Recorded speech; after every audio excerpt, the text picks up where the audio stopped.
Welcome to the Prison Professors Podcast. We serve people who face challenges with prosecution, sentencing, and prison. My co-founders are Sean Hopwood and Justin Paperny. My name is Michael Santos. We create digital content and our team offers individual consulting services. We also assist agencies that want to improve outcomes. To learn how we can help you, text the word PrisonPro to 44222. Again, text PrisonPro to 44222 and get our free brochure.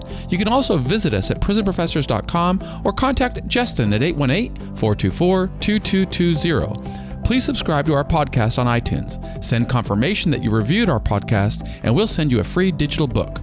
Stay tuned for a 20 to 30-minute episode of Prison Professors.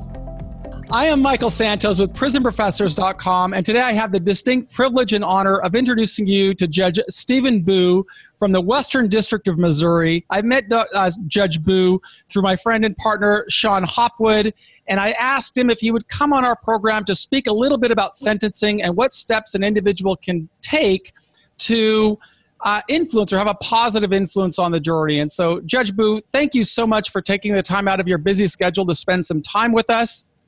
And I'd just like to ask you in the beginning, start with the first question, and that is, what information do you consider prior to sentencing, prior to that all-important date for a defendant?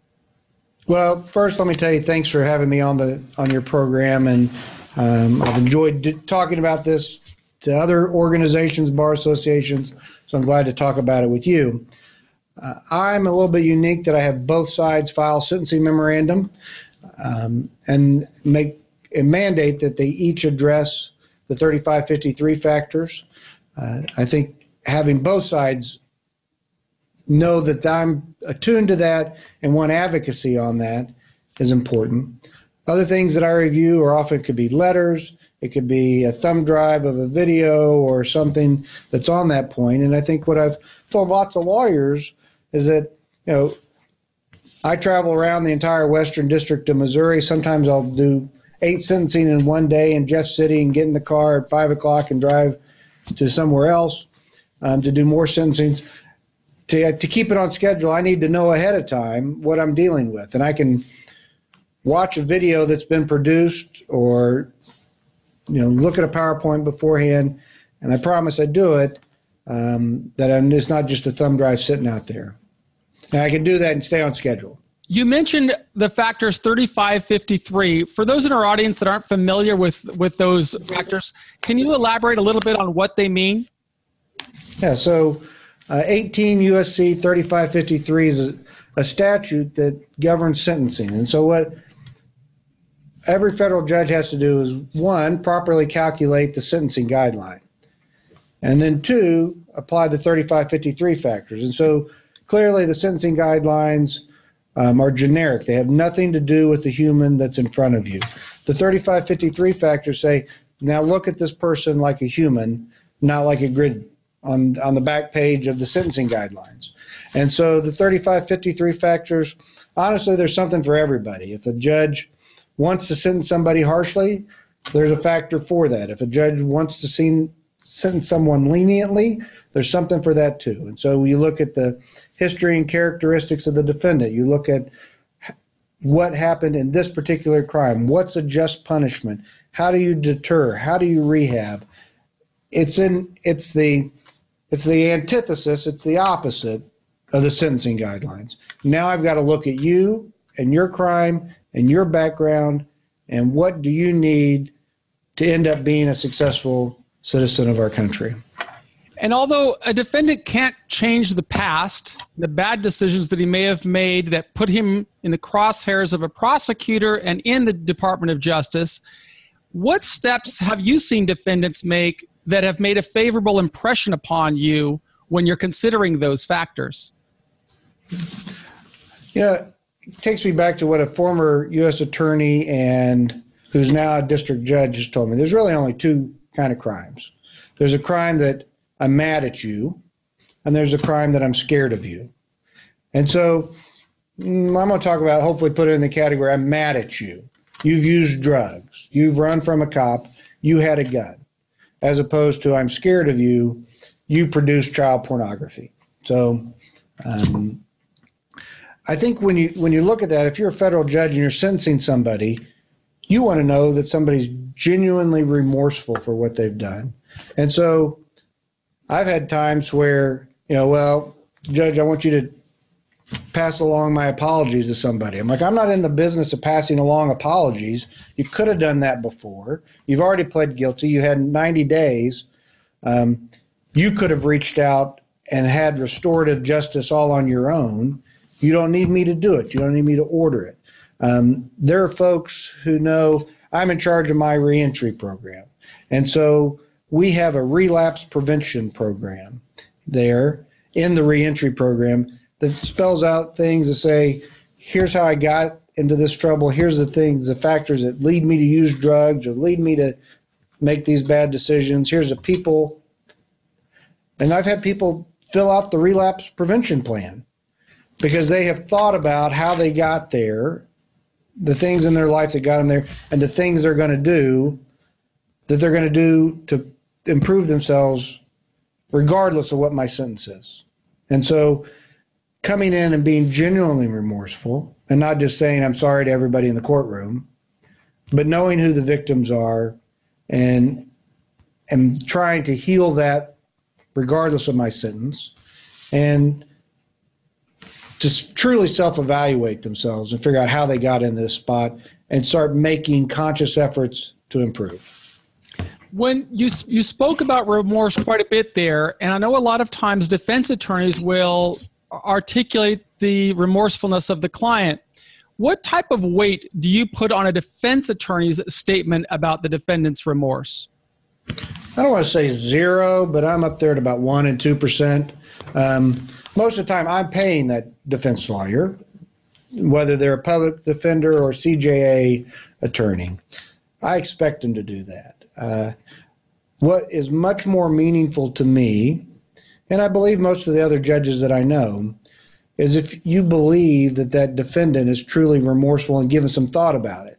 And it's one of those things, it's just like if your kid throws a baseball through your window and you say, I'm sorry, that's one thing. If the kid throws a baseball through the window and is busy cleaning it up and doesn't try to blame it on Bobby next door as a contributing somebody, but I'm fixing it and I really know what I've done here and I've thought about it and I can see how it's affecting you and others, that's really meaningful. And you can usually see it. I mean, not that federal judges have some special power to tell if somebody's saying BS or not, but there's a speech that I think every public defender gives every defendant, and if you repeat that speech, that's not real meaningful.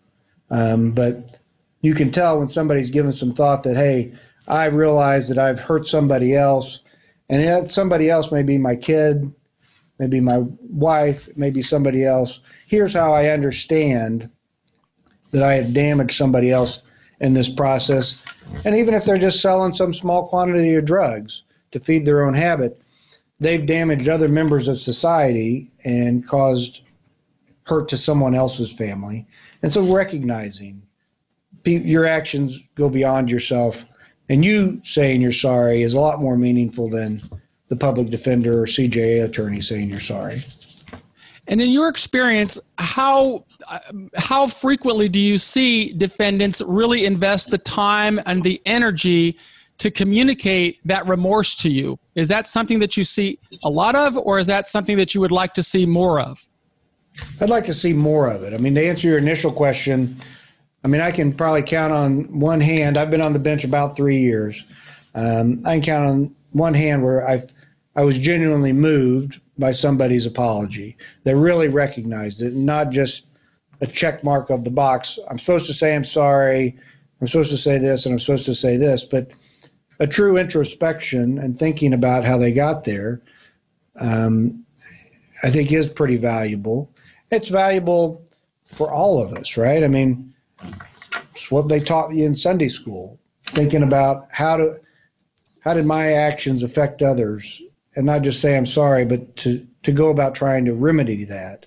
And, you know, a lot of times we talk about in some cases, in some jurisdictions, they have restorative justice type programs that try to put people together to heal that divide. You don't need an order to do that. You just need a pen and a piece of paper and it to be genuine And I think most humans have the capacity to forgive and to move on. Sometimes defendants talk to us about saying that their defense attorneys do not want them to talk in court. And if that's the case, would you have any guidance for a defendant whose defense attorney is saying, I don't want you to prepare this lengthy statement of remorse for appeal reasons or for something else? And sometimes the defendant really wants to express that, but on advice of counsel, he doesn't do it. Do you have any guidance for somebody who faces that dilemma? Yeah, I think first one, really ask why. Try to figure out what that is. Sometimes I wouldn't want a defendant talking either. And it has nothing to do with an appeal. It's because that person isn't remorseful and hasn't given some thought and feels like they're the victim and hasn't owned up to their situation. Well, that could hurt you. That could really hurt a defendant to go in. So it may be the criminal defense lawyer saying, you're not in a state of mind that will be advantageous in your sentencing.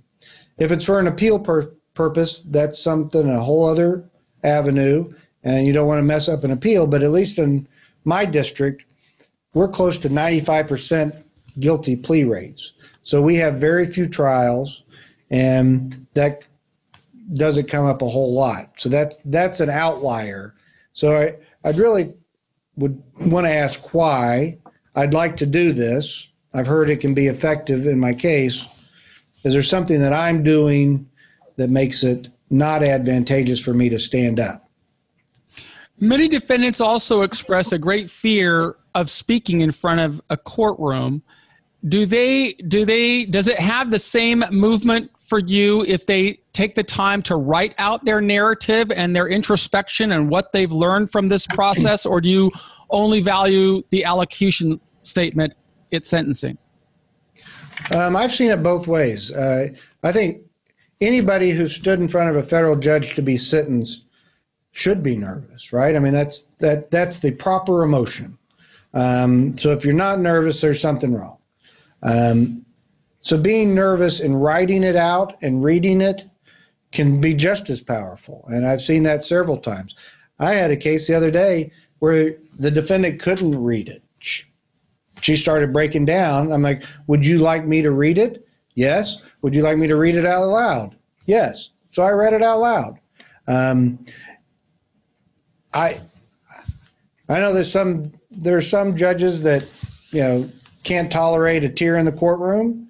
I'm not happen to be one of them. It's not that those are bad judges, but I understand that it's a very emotional process. And so if you need to write it out, great. If you can't write it out, that's great. I even had a woman who she was terrified, and nobody, government, prosecutor, probation officer, said she could ever really talk in public. And so what they did was, part of her allocution was trying to show, here's where I've come from. Here's the house I was raised in. This is the miserable place that I still reside. Here are these issues, and here's my kids. And they just had her narrate it at the attorney's office, so that PowerPoint that they sent me on a thumb drive beforehand allowed her that opportunity to talk, because she couldn't say more than yes or no to the U.S. attorney, the probation office, or her defense lawyer most times. And so finding a way to address that, whether it's in a written form or standing up and speaking, this is not the presidential State of the Union. You don't have to act like it's memorized. I think more important is that it's heartfelt. That sounds to me, and correct me if I'm wrong, that you received a video type of recording. Is that an appropriate delivery method then for an allocution statement, is through video? I think it can be. I think it'd be the outlier, a really unique situation. This particular defendant had some issues that she was never able to really speak out, and that kind of put her in, their argument was that put her in the situation that she was in to be manipulated for the crime that was there. So I think it can be, and I think it can be part of an allocution. I don't think any of us want to turn this into a 60 minutes program, but for every case should be individualized. And so in an individual case, if there's something somebody wants to show me, and the quickest and most effective way is to have a 5-minute video with it narrated by different people to explain the situation, and they send it to me beforehand. I got a thumb drive on my desk right now for a sentencing tomorrow that I'm going to go back and watch and look at the things they want me to, because that's the most effective way for the defendant to tell their story. Now, obviously, the U.S. attorney is going to get a copy of it too, but I'm willing to look at something to allow someone to argue their issue. Can you describe a situation where you went into a hearing, a sentencing hearing, with one idea of what you were going to impose and received an allocution at the hearing that caused you to reassess either upwards or downwards at the hearing itself? And so obviously you and I have had this scheduled for a little while, so I've been thinking about those precise issues. Literally this week, I had one where I upwardly varied over what I thought I was going to give when I walked in. I told my staff I was going to give one thing, and I ended up giving an additional 40 months. It was a child pornography distribution and production case. And I ask a series of questions when we walk in about the guidelines, because that's the first thing I'm supposed to calculate.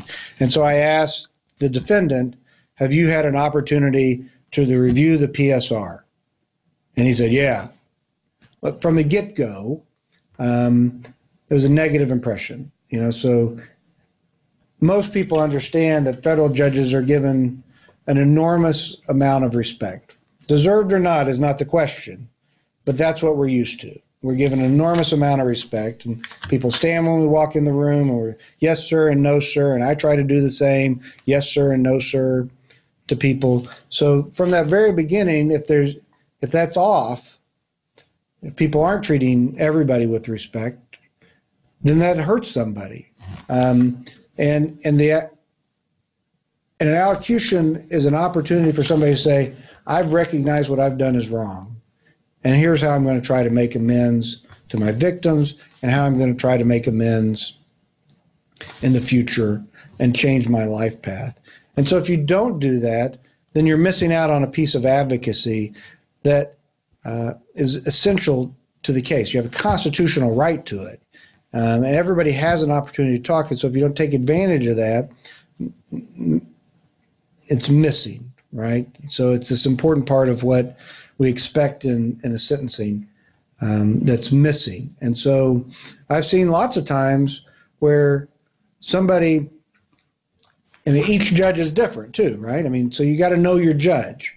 And in knowing your judge, knowing their background, talking to your lawyer about it, talking to guys that you maybe meet in the jail, but almost none of those guys, if it's pre-sentencing, will have been sentenced. They've been sentenced and then moved out. So getting to know a little bit about your judge is helpful, and then understanding that, okay, I can come in and if I'm genuine and I really have tried to figure out what I did and how I got here and the things I can do to address that, I vary down really. I vary downly when I truly can understand somebody's situation and take kind of that anger out of the equation. And you take anger. Lawyers some of them are really good about, okay, Judge, we know this was horrible. We're giving it to you. This particular action was horrible, but let's put it in perspective. Don't diminish the bad thing that was done, but try to put it in perspective. And that's done effectively, then there's not the anger from the sentencing judge to vary upward. Mm-hmm. So many of the people who go to prison or are charged with crimes have financial matters, and there are victims of financial crimes. To what extent does it move you if a defendant strives to make a payment toward restitution even before he or she was sentenced? Does that have any influence on you? He knows that he did wrong. He's trying to make something back, even if it's a nominal amount, selling his car or doing whatever he can to say, I want to make things right with the victim. Does that effort move the needle in any way? Yeah, sure it does. And I think it's one of those situations where recognize genuine, not some made up fix, but if there's been a genuine recognition that what I've done is wrong, and I'm genuinely going to go out of my way to fix this, and I'm genuinely going to be apologetic, then a genuine effort to address those harms is always meaningful. And again, this is nothing new. It's nothing that our moms or dads or grandma or grandpa hadn't taught us. If you break the window, you fix it. You don't blame it on Bobby. You go in and fix it. And if it costs more money than you got in your pocket to fix it, then you volunteer to mow the lawn or feed the dog or whatever you've got to do to make this right. And knowing that it's not no way in the victim's fault, I'm going to make it right to whatever the victim says needs to be done to make it right. And I'm going to start right now. Judge, I would have really valued that type of guidance at the start of my journey. Those who know my story know that I made really bad decisions when I was arrested. The only thing that I wanted was to get out of prison. And I was foolish enough to believe that I could get out by going through trial. It wasn't in my case until after I was convicted at trial that I really recognized the harm that I had caused in society. I was influenced by Socrates that really changed the way that I started to think about what I did and what I could do to reconcile with society and make amends for the bad decisions I made when I was 20. But many people who go to trial, they are under the impression that it's too late. They cannot express remorse now, even though they may want to do it.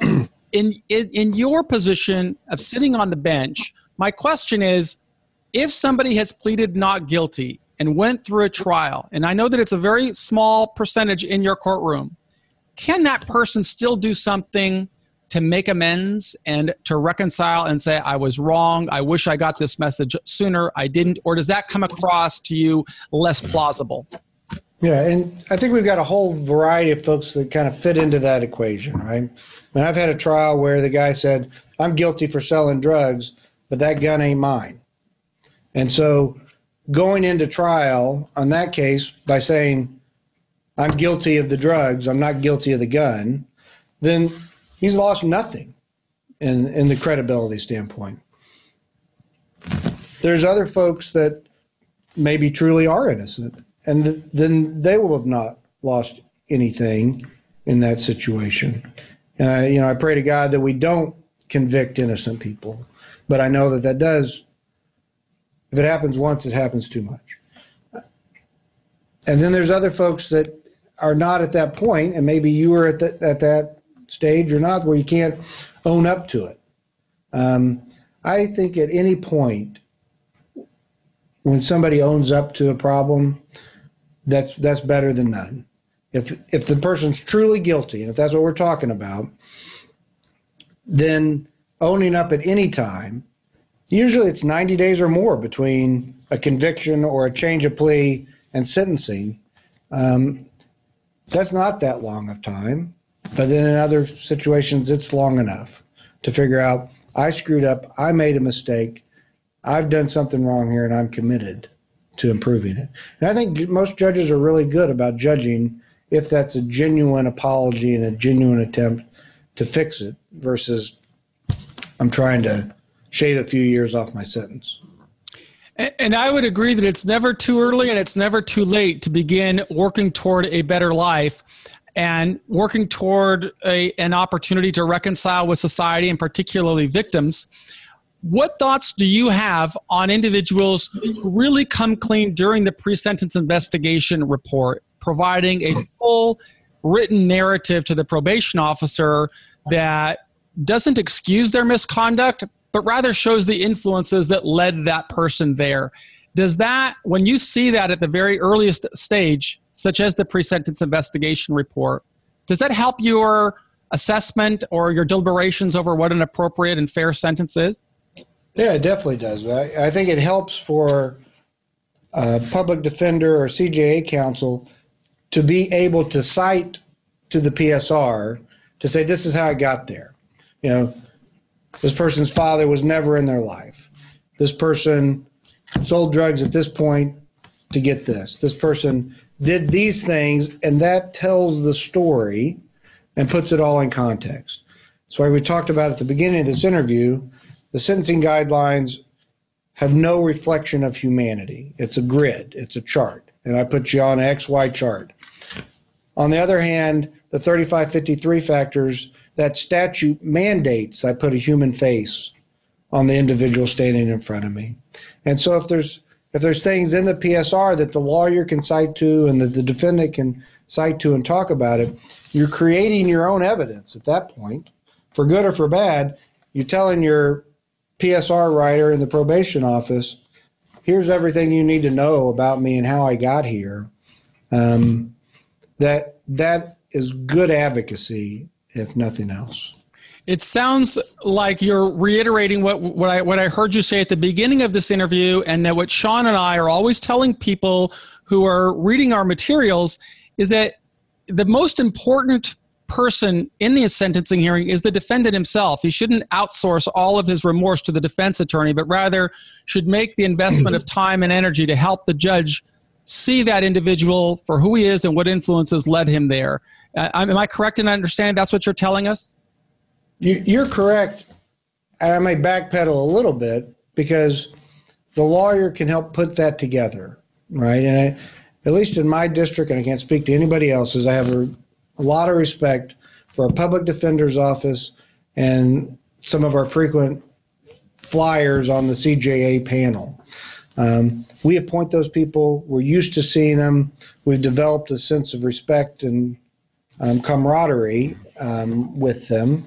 And so those people can help put this in a way to explain it.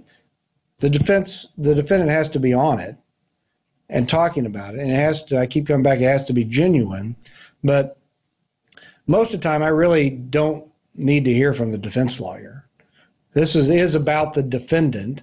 And if you believe what I'm saying about the inhumanity of the sentencing guidelines and the humanity of 3553, the best person to tell that story is the defendant. Now, I've seen defendants that did themselves no favors by how they got up there and maybe didn't treat me respectfully and didn't own up to it, and didn't have a plan to succeed afterwards. But I've seen plenty that have been good advocates for themselves by allowing me to get to know them a little bit.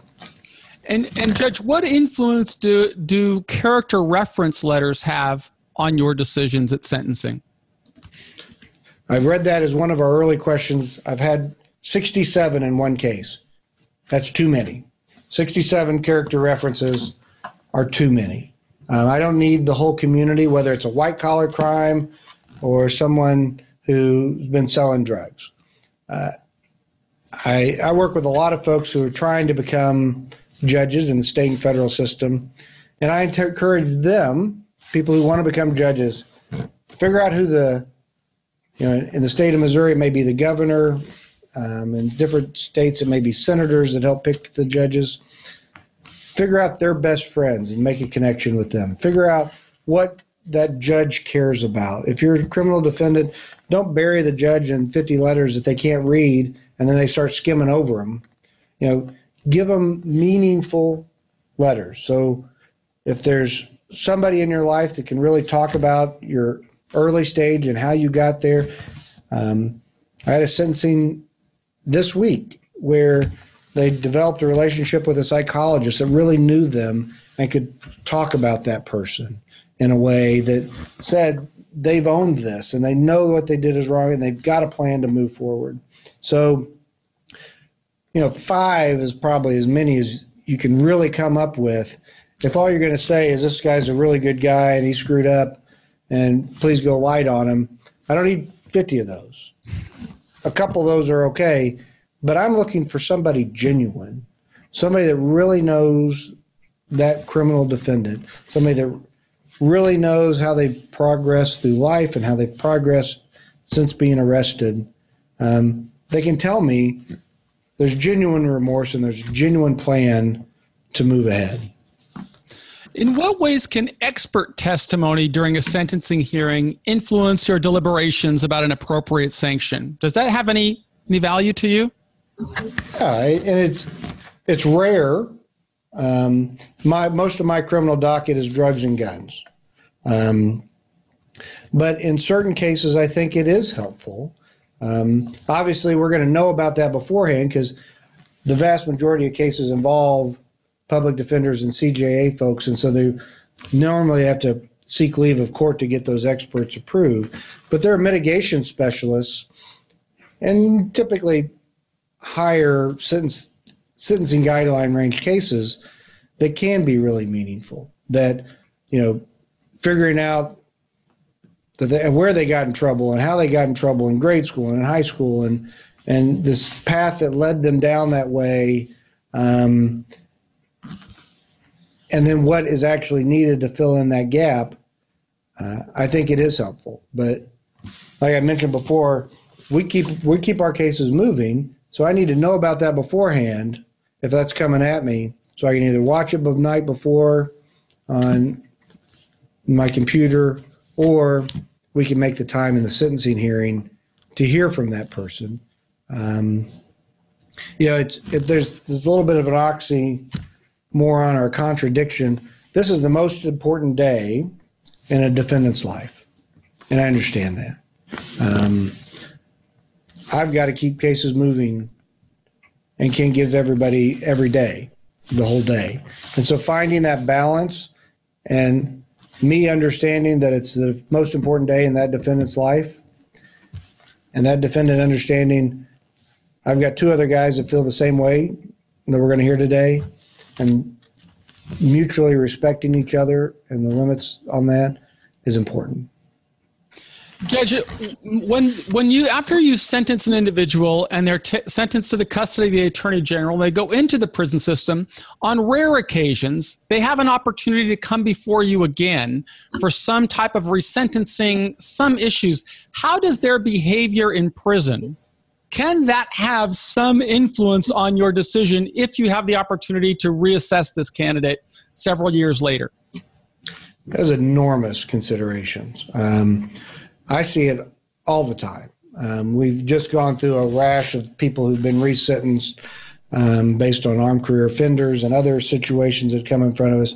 If somebody's in federal prison, they've had no violations, that tells me they'll have no violations when they get out, which is what I want.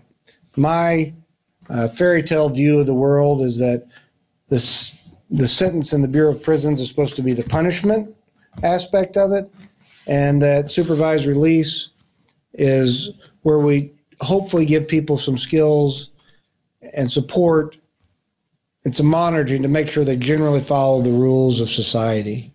And so if you've not had any problems in prison, my thought is you won't have any problems when you get out. And so it allows me to take a risk. It allows me to take a risk if you had no violations on supervised release to be removed from supervised release early, maybe after a couple years of doing everything positive. I've seen letters where people have spent a year pre-trial at some small county prison waiting to come, and they've developed a positive relationship with the guards and have volunteered in the kitchen and done positive things there, and the guards have greatly appreciated it and not become a character reference, but just said, Steve has done everything we've asked him to. He's gotten up early and he's worked in the kitchen and he's been a positive influence on the other inmates. Well, that's pretty darn compelling. That means you can play by the rules, and you're going to get out. I mean, there's very few people that get life. You're going to get out, and you're most likely going to be back in front of the sentencing judge if there's ever a screw up again. And to have a clean record in prison is an enormous positive star in your crown. Judge, you've been very gracious with your time and you've responded to all of our questions, and I know that our audience will learn a great deal in listening from you. You are telling the people exactly what we try to convey in Prison Professors, that it's never too early and it's never too late to begin sowing seeds for a better life. And I really want to thank you for spending the time this afternoon and sharing your wisdom with our audience. Mr. Santos, I appreciate you having me on. It's a distinct honor. I mean, this is one of those times that we as a society, this is us. This is we're governing ourselves. This is our democracy. The individuals that you're serving are citizens, and we can all improve and become better. And you're an important part of that. So thank you for what you do, sir.